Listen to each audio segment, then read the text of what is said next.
Diante de ti, ó Deus, estão 1000 vezes e 10.000 vezes 10.000 anjos e arcanjos, tronos, principados, potestades, poderes. Diante de ti estão os 2 muito venerados serafins de 6 asas. Com 2 eles cobrem o rosto, com 2 os pés, com 2 eles voam e eles te louvam. Junto com o seu louvor, aceita também o nosso, pois dizemos: Santo, Santo, Santo, Senhor Sabaoth, o céu e a terra estão cheios de tua glória. Que texto tão angelical, tão bonito. É o prefácio da liturgia egípcia, alexandrino-egípcia. Então hoje, com mais essa aula sobre a história da Santa Missa, nós vamos começar alguns vídeos. Eu não sei quantos são, na verdade. Eu também não estou com pressa para acabar logo, mas nós já chegamos no século IV com a aula de hoje. Quem não assistiu os vídeos anteriores, por favor, assista os vídeos anteriores, porque isso daqui, essas aulas são uma sequência lógica.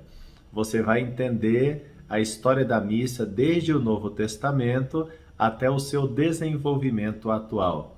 Dessa maneira, com muito estudo, com muita oração, a gente vai ter uma visão clara, tranquila sobre as coisas que estão acontecendo hoje em dia, também com relação à Sagrada Liturgia, à Santa Missa, tá bom? Então, para a gente conseguir ter uma visão clara, verdadeira, equilibrada sobre a Santa Missa, é muito importante conhecer sua história, para a gente não ficar ou tão quadriculado em determinadas fórmulas, nem tão soltos, sem fórmulas ou com fórmulas truncadas, tá bom? Então, no século IV, acontece então uma diferenciação cada vez maior na liturgia da Santa Missa. No mundo grego, a organização eclesial, a organização das igrejas acontece de maneira mais forte. Como vocês sabem, a igreja começou em Jerusalém, a igreja católica começou em Jerusalém. Depois, pela dispersão inicial, os cristãos foram para Antioquia, e diz o livro dos Atos dos Apóstolos que foi lá em Antioquia que os seguidores de Jesus foram pela primeira vez chamados cristãos. Depois de Antioquia, continuou espalhando, chegamos aí ao norte da África, mais em concreto a região do Egito, Alexandria, que era um grande centro de cultura, na época cidade que fora fundada em homenagem a Alexandre Magno, portanto uma cidade muito culta, muito rica, e o cristianismo chega aí também. Depois o cristianismo, ou quase concomitante com essas outras realidades, né, que eu citei antes, o cristianismo chega a Roma.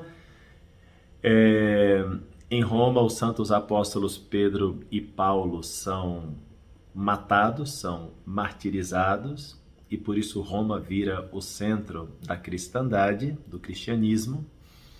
E depois, mais tarde, o imperador Constantino vai fundar uma cidade para ele, como outrora Alexandre Magno fundara a sua, que foi a Alexandria.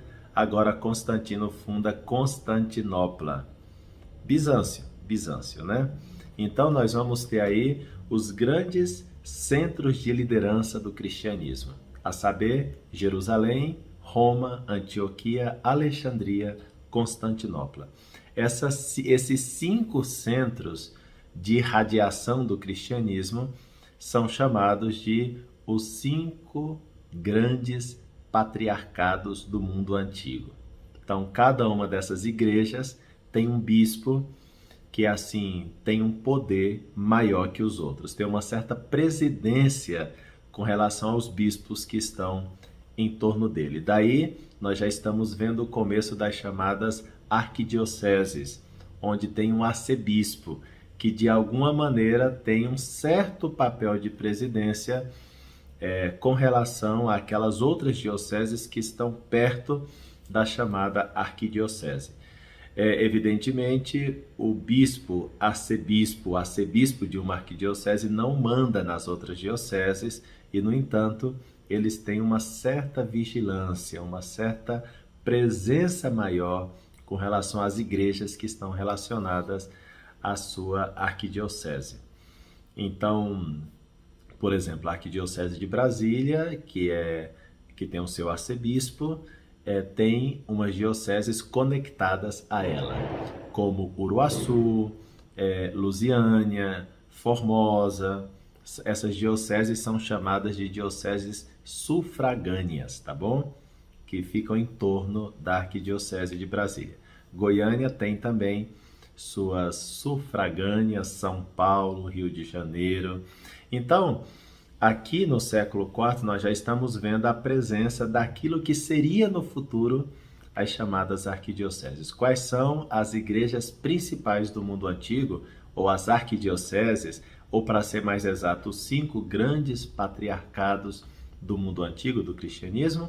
Jerusalém, Antioquia, Roma, Alexandria e Constantinopla, tá bom? Então, é isso aí. Nós vamos estudar hoje de maneira mais clara como se desenvolveu a liturgia no mundo alexandrino, ou seja, o Egito, porque essa liturgia tem uma grande importância depois para as liturgias que vão brotar dela, como também terá importância a liturgia que se celebrava, a missa que se celebrava em Antioquia, como matriz para outras liturgias, outras maneiras de rezar a missa que vão surgir a partir de Antioquia. E assim sucessivamente. Roma também tem a sua maneira de rezar a missa e, portanto, a maneira como Roma reza a missa vai ser matriz para que surjam outros ritos em torno a Roma. O mesmo se diga de Constantinopla. Quer dizer, esses 5 patriarcados, o que acontecia neles no século IV acabava de alguma maneira influenciando as igrejas, as outras dioceses que estivessem ali por perto, e é assim que surgem as chamadas famílias litúrgicas, com uma liturgia que é a liturgia mãe. Por exemplo, hoje nós vamos ver uma liturgia mãe, que é a liturgia copta, ou seja, a liturgia do Egito, a liturgia de Alexandria. No fundo é isso, tá bom? Então, essa região, Alexandria, pegou como base o chamado Eucologion, do bispo Serapião de Tmuis. O episcopado deste homem está registrado entre os anos 339 e 362. Era uma pequena cidade, Tmuis se escreve Thmuis, uma pequena cidade do Baixo Egito. Ele era amigo de Santo Atanásio, o grande Santo Atanásio, e era amigo também de Santo Antônio Eremita.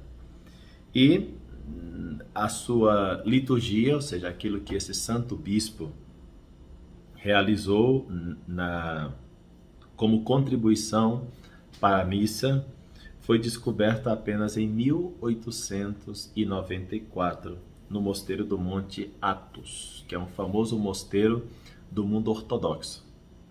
Vejam só, esse é um dos motivos pelos quais a missa de São Pio V, que ficou plasmada no missal de 1570, não podia simplesmente voltar às fontes antigas, dizer isso sem nenhuma afirmação. Porque por mais que o grande São Pio V tenha retomado as formas primitivas, obedecendo ao desenvolvimento da liturgia romana, há descobertas que foram posteriores a 1570. Por exemplo, acabei de falar que há uma liturgia copta que é fonte para a liturgia da Igreja Mãe, que é a Alexandria, que vai ser fonte para outras liturgias e que nós descobrimos somente no século XIX. Viram só? Isso acontece. Quer dizer, nós vamos descobrindo textos, costumes, e isso foi plasmando a nossa maneira de celebrar a missa no rito romano, foi plasmando a maneira de rezar a missa no rito, nos ritos que brotam do mundo alexandrino. Então é isso, tá? Nós, no século XXI, sim, tivemos mais pesquisa, porque tínhamos mais meios para fazer essas pesquisas do mundo antigo, e por isso, como eu disse numa aula anterior, hoje em dia, a oração eucarística número 2 do missal de 1970, que é o missal do Papa Paulo VI, ela está muito presente na chamada tradição apostólica, ou melhor, a tradição apostólica é o que inspira a oração eucarística número 2. A tradição apostólica de Hipólito de Roma é do século III. Quer dizer, ainda nem falei do cânon romano e já mostrei para vocês que no século III nós temos já um esquema litúrgico que serve para a oração eucarística número 2. Mas, claro, para a gente fazer isso era preciso uma série de estudos e descobertas, tá bom? Então, é para a gente ter calma com essas coisas mesmo, tá? Repito, amo o missal de 1570, amo o missal de 1970. Mas, assim, mais do que ser amigo de Platão, eu quero ser mais amigo da verdade, tá bom? Então, esse é um ditado antigo que diz assim: Amicus Plato, Madis Veritatis. Quer dizer, sou amigo de Platão, porém sou mais amigo da verdade, tá bom? Então, como era a missa, essa missa do mundo alexandrino, quer dizer, a liturgia egípcia, que vai influenciar tanto depois. Estamos aqui no século IV, então a missa era a seguinte: primeiro, se fazia uma oração pedindo que a leitura da Escritura fosse frutífera, uma leitura bem aproveitada. Depois dessas leituras das Sagradas Escrituras, o sacerdote fazia a homilia, ou explicação da Palavra de Deus, num contexto familiar. Após a homilia, uma série de fórmulas para a chamada oração universal, as preces, que foram resgatadas pelo Concílio Vaticano II e pelo missal de Paulo VI, 1970. Vejam só, e no século IV nós já temos as preces, a oração universal. Depois vinha uma oração de bênção do bispo ou do sacerdote que presidisse, que celebrasse a missa. E essa bênção, que nós vamos chamar de bênção eucarística, é o chamado mais propriamente o eucológion, né? Quer dizer, é uma oração eucarística no estilo egípcio, alexandrino, tá bom? E eu vou falar daqui a pouco, dar um pouquinho mais sobre essa oração eucarística daqui a pouco. Eu quero apresentar primeiro o esqueminha da missa que eles tinham, né? Depois tinha uma chamada oração de genuflexão, que provavelmente era a bênção final já, e a gente vê em toda essa liturgia que o louvor se dirige a Deus por meio de Cristo no Espírito Santo, ou seja, se dirige ao Pai pelo Filho no Espírito Santo. O Pai é Deus, o Filho é Deus, o Espírito Santo é Deus, mas não são três deuses, mas um só Deus em três pessoas. Portanto, ao único Deus eu dirijo a minha adoração, a Ele que é Pai, pelo Filho, no Espírito Santo. Tá bom? Bom, então vamos entrar na oração eucarística propriamente dita, ou seja, aquela que consagra o pão e o vinho, no corpo e no sangue do Senhor. Digo aquela que consagra porque dentro da oração eucarística aqui estão as chamadas palavras da consagração ou palavras da instituição. Este é o meu corpo, este é o cálice do meu sangue, tá bom? Então, primeiro vem o prefácio. Não, primeiro começa como deve começar. É digno e justo louvar, elogiar, glorificar a Ti, ó Pai, não criado do Filho unigênito, Jesus Cristo. Diante de Ti estão 1000 vezes e 10.000 vezes, 10.000 anjos e arcanjos, e segue aquela oração que eu já rezei com vocês no início desta aula, tá bom? Terminando o prefácio, vem o Sanctus, Sanctus, Sanctus, ou seja, Santo, Santo, Santo, Senhor Deus dos exércitos, o céu e a terra estão cheios de tua glória, que é aquela oração de Isaías no capítulo 6. Depois vem as palavras eucarísticas. Eu vou ler essa parte porque, assim, vale a pena mesmo, tá bom? Enche também este sacrifício com tua força e tua comunicação, pois a ti oferecemos este sacrifício vivo, esta oferenda sem sangue. A ti oferecemos este pão, a representação do corpo do primogênito. Este pão é a representação do Santo Corpo, pois na noite em que foi entregue, ele tomou o pão em suas mãos, deu graças e o partiu, e deu aos seus discípulos e disse: tomai todos, isto é o meu corpo. São as palavras de 1 Coríntios, capítulo 11, os versículos 23 e 24. Percebam que essas palavras estão no contexto de uma narração, de uma súplica, né? É muito comum isso aqui, como vocês estão percebendo. E depois continua o texto. Por isso também nós, ao realizar a representação da morte, quer dizer, o tornar presente da morte, oferecemos o pão e clamamos através deste sacrifício. Vejam só, cada vez mais está claro que nós estamos realizando um sacrifício e que este sacrifício é o tornar presente do sacrifício, do mesmo sacrifício do Filho na cruz, no Calvário. Não é que isso seja novo na vida da igreja, já existia, mas agora essas realidades em torno ao sacrifício estão ficando patentes nos textos.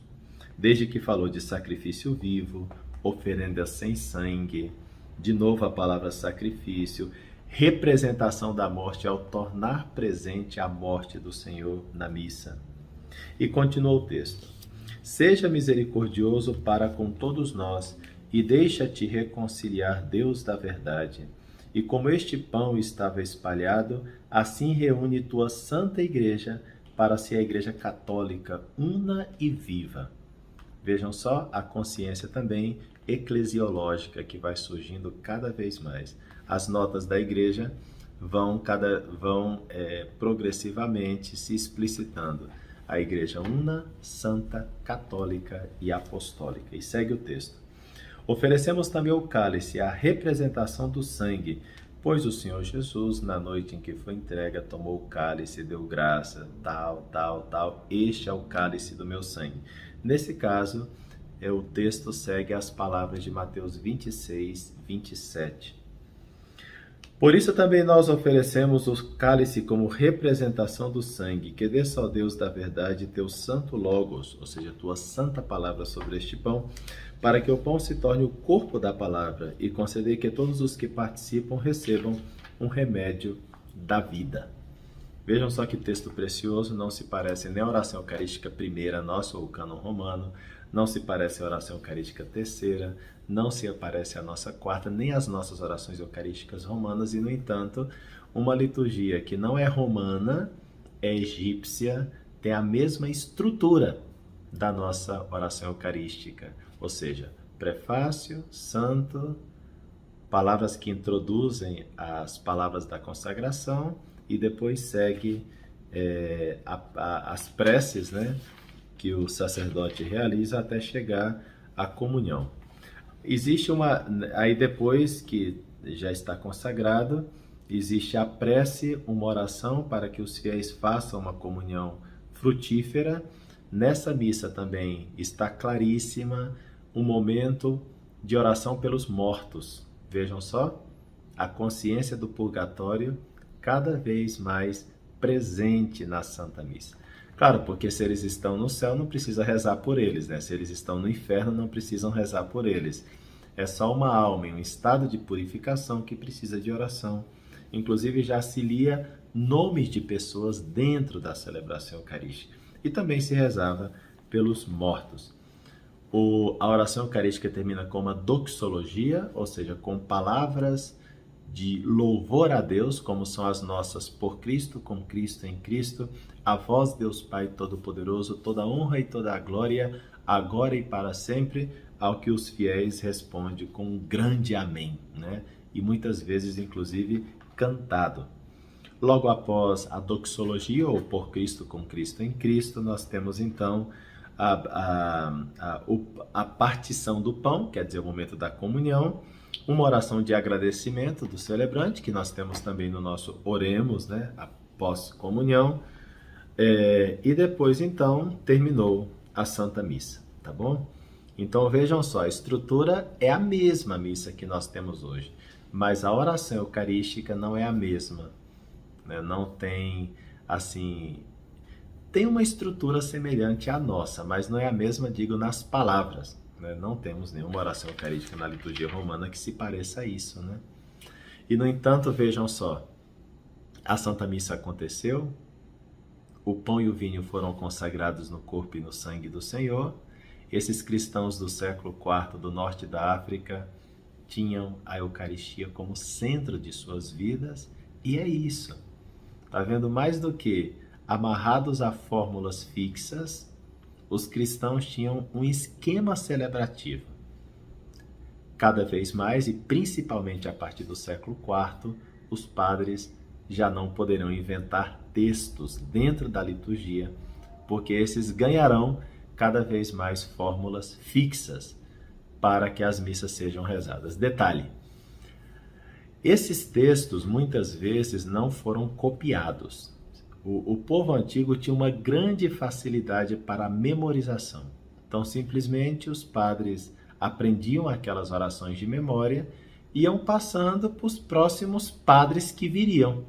Entendeu? Então, você vai à missa desde criancinha, o padre rezava desse jeito, você escutou tantas vezes o padre rezando, quando você é padre, você vai rezar do mesmo jeito, e aqueles que virão depois rezarão do mesmo jeito que vocês.